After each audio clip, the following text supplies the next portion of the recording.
I'm filming my desk right now because I want to talk about how I organize my student centers. So a lot of people have bought task cards on Teachers Pay Teachers and they have a lot of centers started.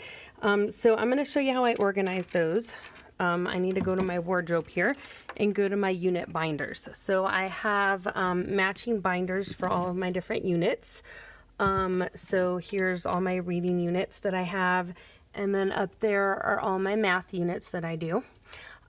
So I'm going to show you what I would do for reading unit 1. So I'm going to go ahead and pull this binder out. I'm going to take it to my desk.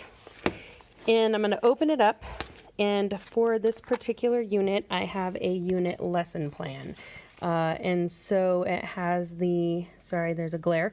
The I can statements for the unit. It has the academic vocabulary, what activities I do and what those activities are, and then the actual standards that would match it.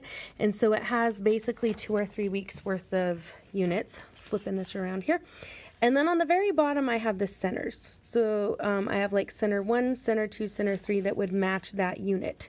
And it kind of talks about what assessments I would need and what papers I would need extra if I need to do them. Center 1 is character traits bingo. And so if I have that for center 1, I will continue to flip through here and I get to this. So I have this sheet protector that has a number 1 on it, so that goes with center 1. And with that center, I usually have a title. So this is that character traits bingo game. I like to put a picture of the task cards that I use, so it also helps me to organize it and it helps the students to know which ones they're looking for. And I usually put like a little clip art on the side, but and then it has directions about what each group needs to do for that particular task card. So that was like center 1, and then the next one here, center 2. And usually I like to add with it as well which students go first so they're not fighting. So the first student picks a card. If you cannot decide who goes first, you play rock, paper, scissors. Sometimes I do like how long a hair is or which student has the longer name. And so I can take this paper, and it's printed on cardstock, and it's laminated, and I can take it out of this slot. It's still numbered number 2, so I know where to put it back. And usually it has information where I can reprint it if I need to. And on the front it has directions. If there are directions to checking the answer, I put those on the back. And so when I pull one of these out, I can go ahead and automatically stick them in one of these colored paper, I don't even know what they are, they're pockets. Usually you can use them to write with dry erase markers. Sometimes students can check off the steps while they're doing them. So I color coordinate these. All the students know I do all of the color coordinating based on the rainbow. So team 1 would have red on Monday, team 2 would have orange, team 3 would have yellow, team 4 would have green. And so I put all of the basic directions for those particular groups onto here. So I said there was a number before, so this one had number 2 on it. And at Hobby Lobby, I think you can get them at Michael's. I like Hobby Lobby because you can pull up the 40% off card, which is kind of awesome. I got these holders that they're made for pictures actually, and they have these sort of little storage boxes inside them. And so I keep all of my task cards organized in here, and then I have it listed here so I know what's here. So number 1 is those character traits bingo cards. Number 2 is character traits tic-tac-toe.